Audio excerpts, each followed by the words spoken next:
Dim the lights. It's still not. I wrote it on the board. I hadn't mentioned it yet. Now, we've been talking about the economy. We've been talking about the Federal Reserve. We just finished talking about inflation and why inflation is bad. Because you're putting money into circulation, you basically have no substance behind it. There's nothing to back up the money. Now, if you add money, and inflate the economy, the money that's in circulation becomes worth less. And if you add enough money, the money that's in circulation becomes worthless. So inflation is bad. Now, Alan Greenspan tells us that we need the economy to be inflated about 5%. Now, wait a minute. Why would that be true? If inflation is bad, why would 5% inflation be good? Well, if you woke up tomorrow morning and everything cost you twice as much, wouldn't you be a little bit concerned? I mean, wouldn't you, call your congressman and say, wait a minute, how did you guys do that to us? Well, if they inflate the economy 5 cents a year, and so bread starts out as $1 a loaf, and then in December now it's $1.05. Are you going to write your congressman and say, wait a minute, bread went up a nickel? No, probably not. It's not enough to worry about. Well, then the next year it's up to $1.10, and then $1.16, and so on. Inflation is bad. The reason that they inflated at 5% is because it's not so bad that we're going to notice or complain. How many people know the story about how to cook a frog? Yeah. All right?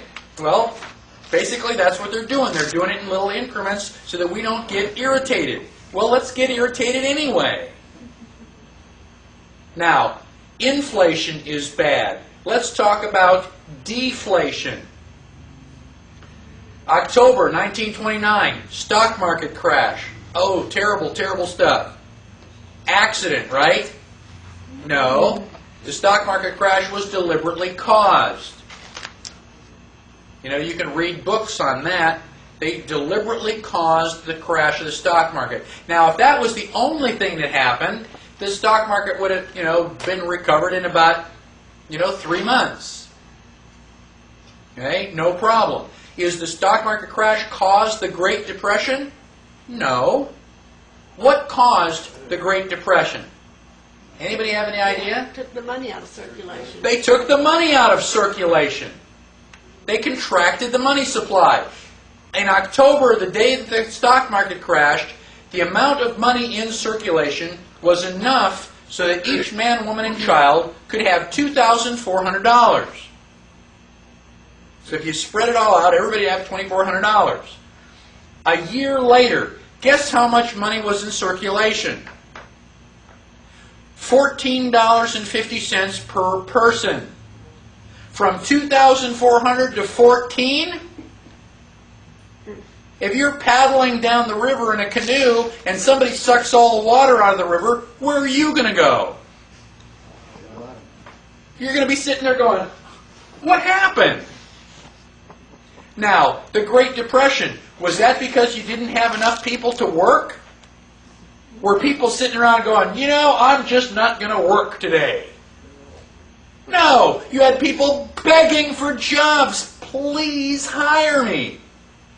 Why can't they hire you? Because we got nothing to pay you with. I want to buy that apple. Okay, give me $1. I don't have $1 to give you. Money is just supposed to change hands. There wasn't enough money so we could do our business. And the economy came to a grinding halt. On purpose. So now we say, oh my gosh, a terrible, terrible trouble. We've got this national emergency. Whatever will we do? Oh gosh, I know. Let's elect Franklin Delano Roosevelt, a socialist. And he's going to pass all these New Deal programs. Did the New Deal programs eliminate the Depression? No. How did they cause it? Taking money out. How did they end it? By printing money. Oh, son of a gun, everything is better. Thank you, FDR. How stupid can we be? It's like, watch the little birdie over here, and with the other hand, they're, slicing our throat. So the Federal Reserve Bank is supposed to be, working in our favor? No. Is the Federal Reserve Bank part of the government? No. People say, well, it's got federal in it. It's got to be part of the government. Is Federal Express part of the post office? No. Just because it's got the word federal? Anybody ever order federal pizza? It's like, oh my gosh, this must have the government stamp of approval. How come there's no pepperoni? Just because it's got the word federal in it doesn't mean anything. And you can prove it to yourself. Go to the phone book. Go to the blue pages where all the government offices are. Post office, police departments and stuff. Show me Federal Reserve Bank. It's not there. Flip back to the white pages, find Federal Express, and you may be lucky enough to find it just, a couple inches away from there. It's a private corporation. It has never been audited. Now, why was Abraham Lincoln assassinated? Greenback. He got stood in front of the bullet.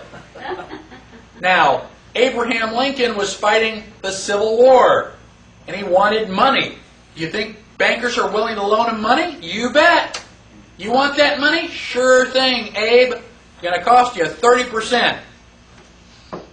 Abe said, no. I've got enough problems on my hand with the war. I'm not going to make more by, borrowing your money at 30%. So Abraham Lincoln printed new money. He went back to Washington. He says, what am I ever going to do? And his treasurer says, print money.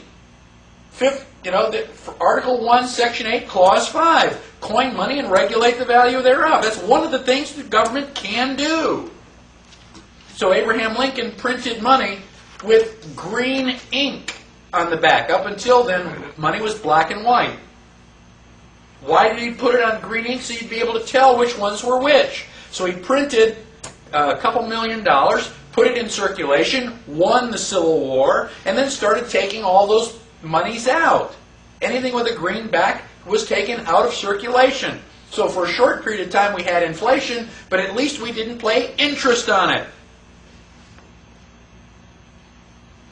And he pissed off the bankers because he wouldn't play their game. Bang! Everyone wants to know, whatever happened to JFK certainly was not Oswald. No. I mean, who can believe... you can't even get 3 bullets out of the gun that fast, much less aim. Anybody who's used a bolt-action rifle knows that. Now, on page 26, I've got a short commentary on just perhaps why JFK might have been killed. JFK decided to eliminate the power of the Federal Reserve Bank, to strip its power to loan money and start printing federal treasury notes. Start printing it by the government the way they're supposed to do. And that was with Executive Order 11-110. 11110. And I've got Executive Order 11110 listed right there. And it says, by virtue of the authority vested in me, by the President, paragraph such and such of May 12, 1933, okay, to issue silver certificates against any silver bullion, silver, or standard silver dollars in the Treasury, not then held for redemption. So, JFK was going to give us our money.